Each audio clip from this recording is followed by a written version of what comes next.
Constitution also consists of fundamental rights, and these fundamental rights are extremely important, and they come from it starts with Article 14, where it's a fundamental right for equality between individuals. But then it goes on. There are other things. There's abolition of untouchability, because untouchability was never part of Hinduism. It was a growth which took place at a period when India was not in its peak of its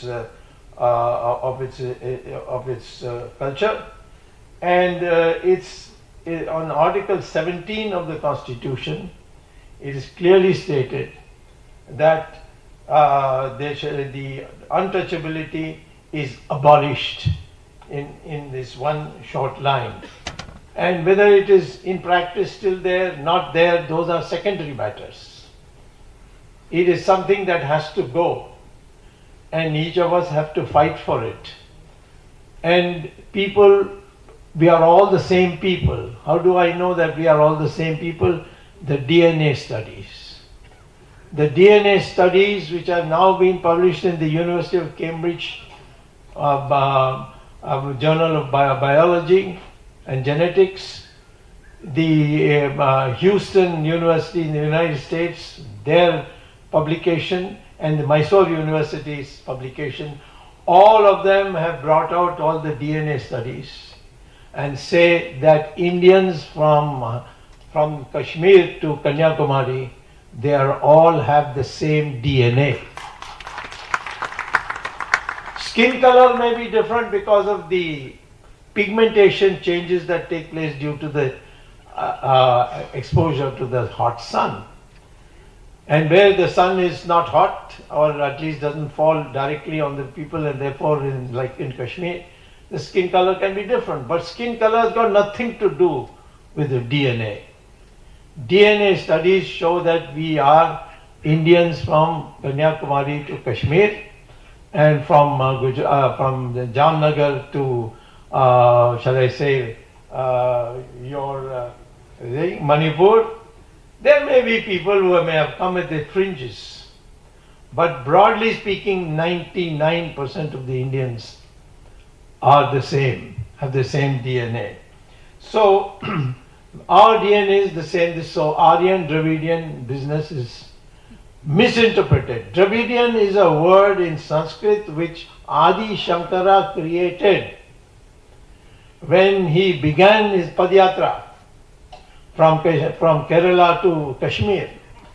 And on the way at one place where he charged everywhere, he was fighting Buddhism, the harder version of Buddhism, not Mahayana Buddhism, but the earlier version of Hinduism, which was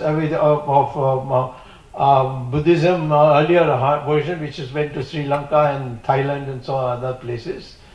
These are some of the more stricter versions, but Mahayana Buddhism by then had mingled with Hinduism and had become very broad-minded, and therefore today in the Constitution is included as part of the Hinduism. Sikhism, Buddhism and Jainism, they are considered as a part of the word Hinduism. We who are not Buddhists, we who are not we are not Sikhs, or we are not Jains, we are called Sanatana Dharma people. Sanatana Dharma is different from the word. The Hindu is a broader word, and as Bindu, all these were born in India, and therefore it is taken together. There in every part DNA is the same. I had once an experience of a debate with Owaisi in Hyderabad, and he said that we are different people, and we came from Arabia, and we are Aryans and you are Dravidians. So I told him that let us go to the biological laboratory in Hyderabad and test our DNA. And still today he has not come, because he knows what will come out of that. His propaganda will be destroyed. So I want you to understand that when we say Sanatan Dharma and the Constitution is very clear. And when it says that we are one people, and of course there will be fringes here and there. For instance, in Andaman Islands, you will find in some of the islands of Andaman, people who distinctly look as they've come from Africa, but that doesn't mean that it is an expression of India. So, what I was trying to say is that our fundamental rights today give you such a wide variety of things which make it, the Sanatan Dharma concept of what was read out to you just now earlier, of the freedom, the equality of women. I mean, the equality of women you see today, women today may be not having the status they had, but if you look at the gods, all the important portfolios of Brahma were distributed to women gods. For instance, finance went to Lakshmi, defense went to Durga, and education went to Saraswati. I want to know which god got any portfolio, and I was told that information broadcasting was given to Narad Muni. So, therefore, women had that status, and that status was expressed even amongst the divinity. So, these are the things which we have lost over the period, and why we today must strive to bring Sanatana Dharma back, because these are some of the things that which we lost in the 1,000 years that preceded our present position, and that's why we need to go forward. So the fundamental rights which have to be seen very clearly, they all point out only the equality issue. Article 14 talks about equality, and then you go on, 15 also talks about the equality of opportunity, and then in employment, for example, and making allowances for those who have been disenfranchised earlier.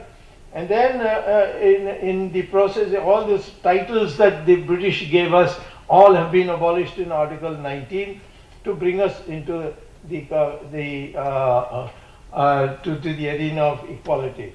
So, in Article 19, there are a number of freedoms that are there given to you, and when I read out to that, freedom to speak, speech and expression, but it is subject to reasonable restrictions. It is preceded with the idea that you have freedom to speak, you have freedom to express your views, but it must be subject to some reasonable restrictions. You can't abuse anybody you like, you cannot speak vulgarity and so on. But otherwise, in terms of expressing opinion, the Constitution guarantees you that freedom. Same thing that you have a freedom to travel throughout India freely, you have a right to reside anywhere in India freely, and so on. And this is what the DMK is unable to understand, that they are not real Dravidians.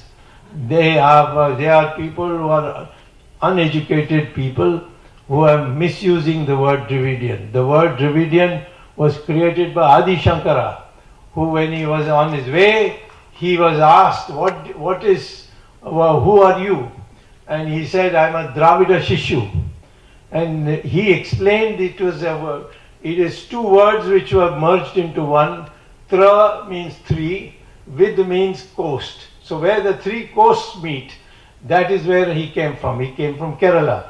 So Dravida is a regional term, and the DMK has made it into a racial term without even studying the matter and reading. Of course, they've been also coming from cinema, so they do not have a clear understanding of our history. So I am asking you today to understand that we Indians are all one, and Sanatana Dharma applies to all of us, equally those who are Hindus. And so therefore, in that context, we have to see our constitution. We also have some clauses of the Constitution which are called directive principles.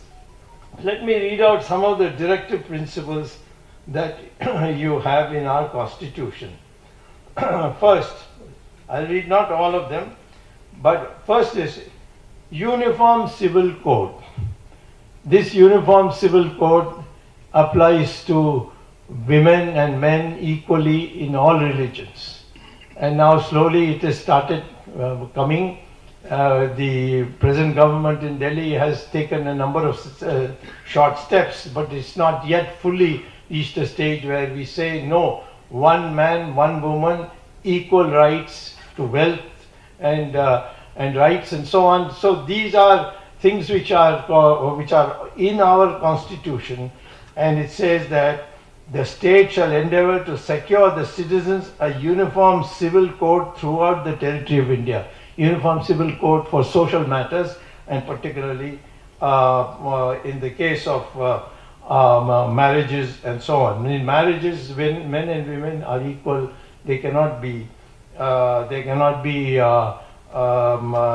made unequal, as has been in the past, and that may be due to the foreign invasion in our country, which led to women being protected, and then ultimately led to women being enslaved in some ways, and that has to undergo a change. Now, of course, slowly we are finding that women are increasingly improving their positions and so on. We also have a set of duties which strengthen your position on Sanatana Dharma. And I don't want to read those. Those are things that you can read it. They are called, it's in Article 51A, and they're called fundamental duties that are imposed on the people. We have fundamental rights and we have fundamental duties. Fundamental rights is mandatory for the government to protect and implement, and the courts to protect you on that in case it is violated and the government doesn't do anything for you. Then the fundamental rights can be pursued in the courts of law. Fundamental duties cannot be taken up by law, it cannot be taken by, but this is something the government must deliver. So it is an issue on which you can fight with the government, but at the moment those are rights which give you extraordinary power, and this is something that you should be able to read and understand. So now I come to another article which should explain to you something which it's again a part of Hinduism and is there in the Constitution. And what does it say? That it's Article 48, and it says that the state shall endeavour to organize agriculture and animal husbandry on modern and scientific lines, etc., take steps to preserving and improving the breeds of cows and prohibiting slaughter of cows and cows. So the ban on the slaughter of cows is there in the Constitution. You cannot say this is a Hindu matter and therefore others can eat cows, but if the Hindus don't want to eat, they need not. But we have a right. No, this Constitution says in India cows shall not be slaughtered under any circumstance, and so let people understand that. So similarly, there is these values are finally into the totality of it is this, that our Sanatana Dharma, which is the ancient law, has been converted into the Constitution of India. It has been incorporated in the Constitution of India. And when the Constitution of India says something, it is clear that this nation is a Hindu nation as far as the Constitution is concerned. And that comes out very clearly when it says that liberty of thought, expression, belief, faith and worship, that everyone has a liberty to follow the religion he wants. That is not there in Saudi Arabia. That's not there in UAE. That's not there in Afghanistan. So it's not there in a number of your countries in Europe, which are Christian countries, and which were originally part of Yugoslavia and all is broken up to pieces. So India is the only country which gives complete freedom of belief for your religion. Although we are 80%, but the fact of the matter is that we have given every right to every religious minority to pursue their own thing, as long as other aspects of the constitution are preserved. For example, minorities cannot claim that they can slaughter cows, because that is banned by the constitution. Minorities cannot say that I'll have 3 wives or 4 wives because in my religion it's allowed. Sorry, that's not allowed by Article 44 of the Constitution. So put together, Sanatan Dharma is, as it was explained to you very clearly, is far more modern than anyone has understood. It has had such principles which today we need to recover and implement. And as far as the Constitution is concerned, it has all these things very clearly. There's one more thing which I want to bring, because this is a matter which is in Tamil Nadu a big issue, and that is the question of language. And let me answer this by going to the Constitution. And of course, the DMK cannot say that we won't believe in the Constitution. In 1991, I was a minister, senior most minister of Mr. Chandrasekhar's government. And one day Chandrasekhar told me that Karunanidhi tells him that he will bring LTT injured people and put them in Madras hospitals to be treated for the wounds they have received in that IPKF fight. And he said, this we cannot allow, because IPKF is an Indian force and the LTT is against India. So please go and explain to him. So I had gone I came to Madras and I met Karunanidhi, and I told him that, you can't do this. He said, no, I will do it. What will you do? So I said, under Article 356, I can dismiss your government. So he said, in Tamil, we rattatoda aarodum Tamil Nadu. So I said, okay, we will see. And I did here supervise the dismissal of the DMK government on 30th January 1991. And I can tell you, not even a cycle was burnt, much less they made all these noises, they did not. So I want to tell the DMK government, please stop attacking the Hindus. Please stop attacking the Hindus. We are entitled under the Constitution to dismiss your government, and it can be done. And it has been done in the past. Learn from the past and control all your loud mouths and filthy mouths of your party, who make all kinds of aspirations against the people in this country, in particular in this state, who don't belong to your party and are against your party. All these must stop. It must become a part of India. It must follow the Constitution of India, and the Constitution of India requires you to follow Sanatan Dharma, and Constitution enforces you to follow democracy, and therefore you cannot use your physical strength on the people who otherwise are not in a position to defend themselves. This is what I want to say. Thank you very much.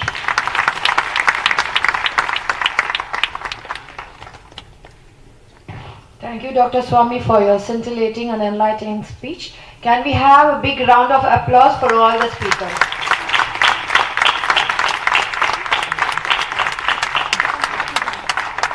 நன்றியுரை வழங்க வீராட் சங்க உறுப்பினர் சுவாமிநாதன் அவர்களை அன்போடு அழைக்கிறேன்.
Light இல்லையா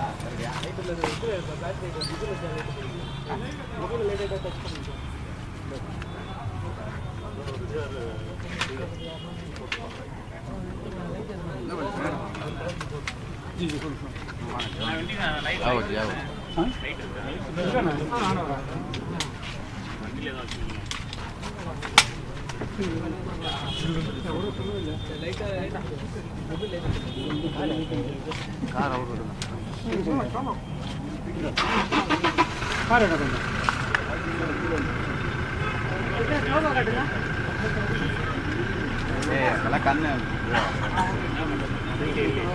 ஓகேவா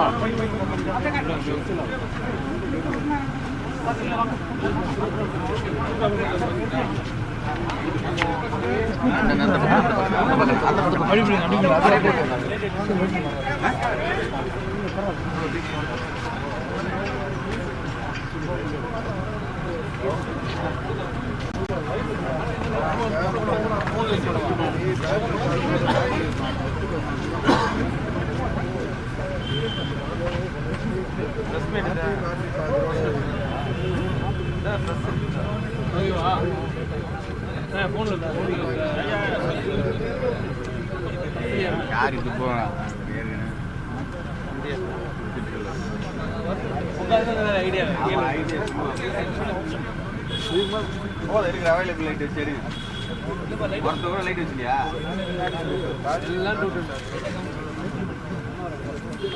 போதும் இடம் இருக்கிற வச்சு அவரை பற்றி தெரிஞ்சுக்கினே போன ஆன் பண்ணுற பத்தியா நீ அதுதான் சொல்ல தப்பு எக்ஸ்கியூஸ் மீ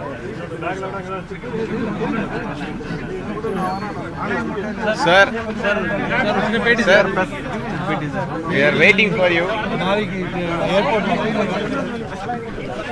போதும் எல்லாரும் க்ளோஸ் பண்ணுங்க போ